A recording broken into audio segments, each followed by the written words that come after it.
Okay,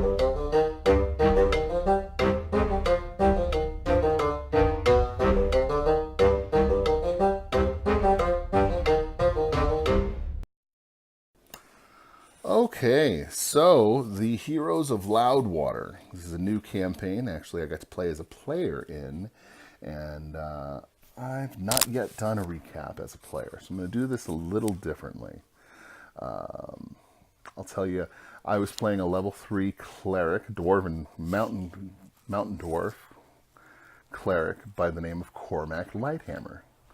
And I'd written the backstory for Cormac that he was a soldier in the Lord's Alliance's army, and that he'd gotten pretty far as the soldier. Actually, he was in charge of a couple platoons of men that had unfortunately died under his command, and because of that, he was a little broken, and he took it very, very seriously. He was very unhappy that he'd lost these men, and so he'd actually taken a bit to the drink, and spent more often than not drunk trying to drown his sorrows, and had found some religion in Tyr, and had finally decided to devote his life to Tyr and become a cleric, and try to carry healing and protection forward to those that that he couldn't save before. And he's a war cleric, seeing as he has a history as a soldier.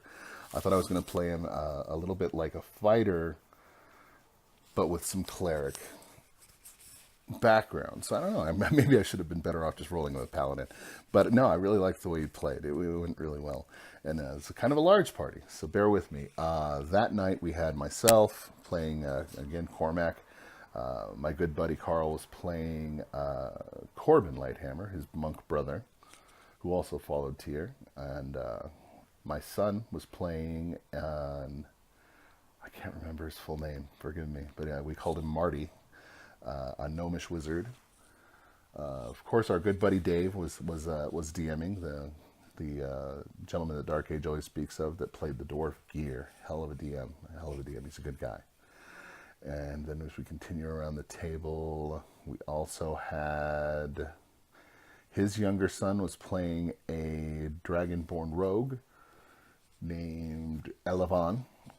We had his oldest son playing a tiefling rogue named Davix. And a newcomer to the group, Darian, was playing a wood elf rogue as well, named Izmir.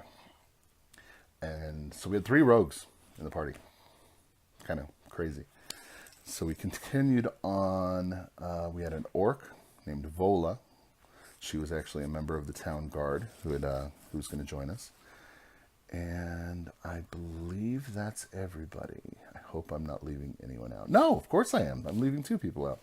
We had 2 rangers as well, both by the first name Ashley, so that was super fun. Same name, same class, and one was a half elf, one was an elf. And so we start off in the town of Loudwater, the northern areas, the northern part of Faerun, and Cormac had received a letter from the Gauntlet of Loudwater asking to meet him because we needed to investigate a temple that had sent word that they were under duress.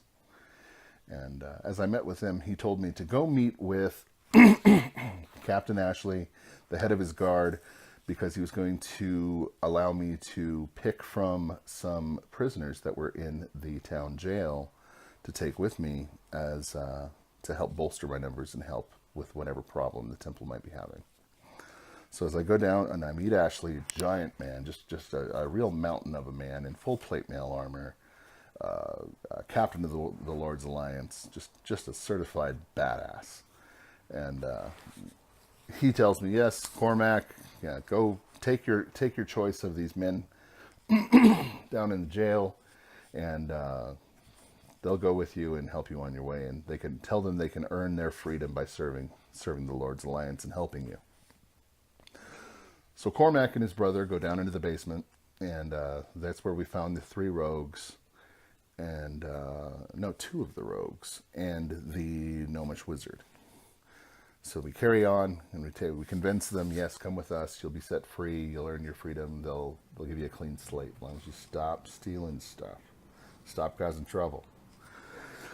So then we encounter the third rogue. The Tiefling wasn't actually in prison, but he joined us as well, and we head out. We've got our gear set up. Everything's ready, so we leave town. Vola, Commander Ashley, forgive me, had sent the orc fighter Vola with us as well. His the last remaining guard he had to spare, and she's great. She's coming with us. And as we leave town, we set out towards these woods to the south of Loudwater, because we figure we're going to go through these woods and follow the river east to the temple. So maybe a good hour into this trek, we enter the woods, and maybe another half hour after that, we encounter these two rangers pop out of either side of the path behind trees and try to hold us up. They're asking for a toll, they're asking us to pay, asking us why we're there, and I respond in Elven, because Cormac speaks Elven, that we mean you no harm, we're simply passing through. Perhaps you could even, instead of just robbing us, perhaps we could just pay you to join us.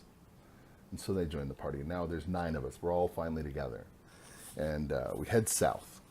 And we figure out, because Corbin is very astute with maps, that we're going to need to cross this river, actually. And at this point, it's a lake. Across this, at this lake, we're going to need to cross and then make our way east. So with a little bit of inspiration, the Dragonborn rogue speaks up. He's a white Dragonborn. He goes, well, I have ice breath. And says, why don't I freeze the lake, at least a section for us wide enough to cross, and we'll make our way across this lake instead of having to go around or wait for a boat or try to figure out another way there. And we look to the DM and say, is that going to work? Is that okay? Can we try that? And I love it because he yes-anded it. He says, yes, you can, and here's what you're going to need to roll to see how successful that is. And the young man rolled remarkably well, and it was a cool idea to start with. So yeah, I can just imagine this group of 9 people with a Dragonborn at the lead, just breath weaponing the lake to ice as we cross it, and make our way across the lake. And we start heading east, and we set camp. Probably, I believe it had been about another 6 or so hours after that. We set camp because it was getting dark. And I take watch. The first watch is Cormac's deal, man. He cares about his people too much. He's got to take watch. And let's see, what was it? It was myself. Everyone else was asleep except for one of the rangers was up in a tree. Another was asleep. The other was asleep at the bottom of a tree.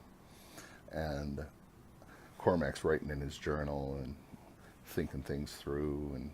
And here he is again in charge of another group of people. It always seems to end up in this situation. And he's praying to Tyr that tragedy doesn't befall them again. He really, really just begging Tyr to help protect them so he doesn't have to worry about losing any more men. And meanwhile, he starts to hear a rustling in the bushes. And as he looks up, he sees there's 2 dark figures circling the camp with what looks to be daggers.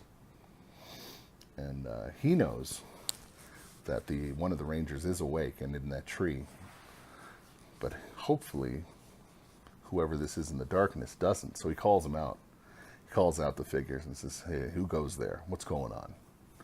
And they make their way out, and I can't remember who they said they were working for, but it was, we had Cormac, myself, roll a history check or a religion check, I can't remember which, and I was successful, so it was actually, it was that they followed the cult of an evil deity that I did not care for.